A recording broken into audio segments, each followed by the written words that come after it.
អូខេសួស្តីអ្នកនរគ្នាថ្ងៃនេះខ្ញុំនឹងណែនាំអ្នកនរគ្នាអំពី app មួយដែលកាត់វីដេអូយ៉ាងស្រួលដែលខ្ញុំធ្វើវីដេអូហ្នឹងគឺខ្ញុំកាត់តាមនឹងហើយសម្រាប់ app ហ្នឹងគឺមានឈ្មោះនេះ CapCut សម្រាប់វីដេអូហ្នឹងគឺ CapCut អ្នកនរគ្នាអាចទៅដោនបានហើយក្នុងការកាត់នេះស្រួលមែនតើហើយវាអត់មាន logo ទៀតប៉ុន្តែបើអ្នកអត់ចេះកាត់ជាប់ logo តើតើយើងដឹងពីក្បួនកាត់បានលែងជាប់ logo ឥឡូវតោះតាមដានជាមួយខ្ញុំបាទអ្នកគ្នាឥឡូវបើយើងចង់បានវាយើងចូល Play Store មកយើងរក Play Store នៅម្លប់ណាដែរ Play Store នេះ Play Store យើងដាក់ CapCut មក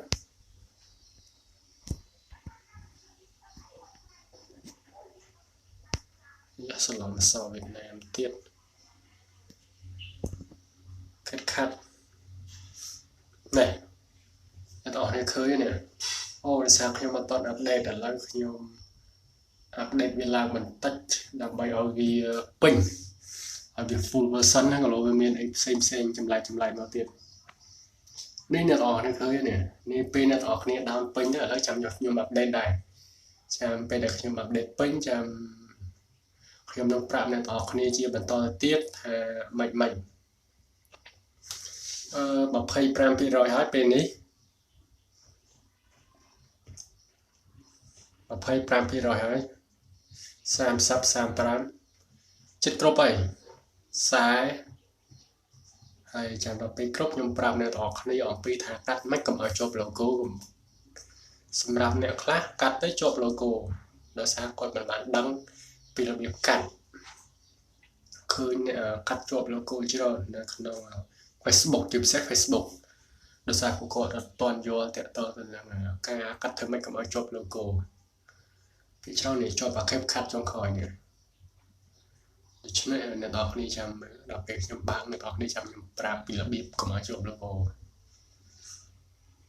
អូខេពេញហើយ100%ហើយវាអត់ទាន់ install ទេវា install ហើយចាំពេល install ចាំខ្ញុំប្រាប់វីដេអូនេះយូរតែចាយូរត្រង់កន្លែងហ្នឹងមកយូរម្ល៉េះអូខេនេះបងប្អូនក្រោយពីយើង download ហើយពេលនេះយើងបាន app CapCut មួយ app CapCut ដ៏ស្រួលកាត់សម្រាប់វីដេអូហើយខ្ញុំនឹងនាំអ្នកនរគ្នាមកមើលថាកាត់មិនកុំឲ្យជាប់ logo CapCut នៅខាងក្រោយហ្នឹងតើឥឡូវយើងចូលទៅ app អ្នកនរគ្នាចូលមកយើងដោយសារខ្ញុំមុនទៀតតោះអស់ឥឡូវខ្ញុំចេញមកឆ្ងាយវិញអូខេបន្ទាប់មកយើងចូលមក line នេះបតបន្ទាប់មកយើងជ្រើសយកវីដេអូណាមួយលើថាខ្ញុំយកវីដេអូនេះណែហើយបន្ទាប់មកចុចកន្លែង add នេះ add ណែតទៅពី add ហើយយើង play វីដេអូមួយណែអ្នកនរឃើញនេះហើយអ្នកនរគ្នានឹងឃើញអ្វីនៅក្នុងក្រៅវីដេអូទៅមកទៀតនេះឃើញអក្សរនេះខាត់ពេលដែលចប់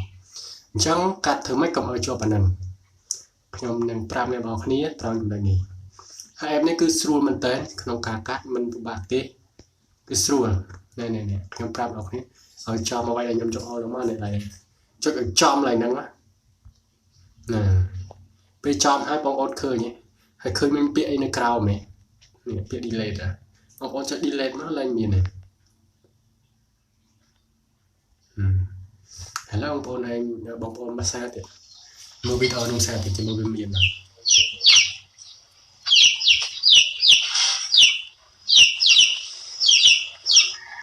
ឃើញទេសម្រាប់វីដេអូនេះគឺឡើងមានទេអញ្ចឹងឥឡូវយើងសារមិននេះវាក៏បាននឹងអត់ហ្នឹងគឺអញ្ចឹងឥឡូវយើងនេះវាមួយមកតែមិនដឹងខ្លាចតែវាដាច់យកកម្រិតប៉ុណ្្នឹងចាស់អូខេឥឡូវយើង expert វាមកយើង expert វាហើយឥឡូវយើងមកមើលវីដេអូរបស់គ្នានេះវីដេអូដែល expert ហើយ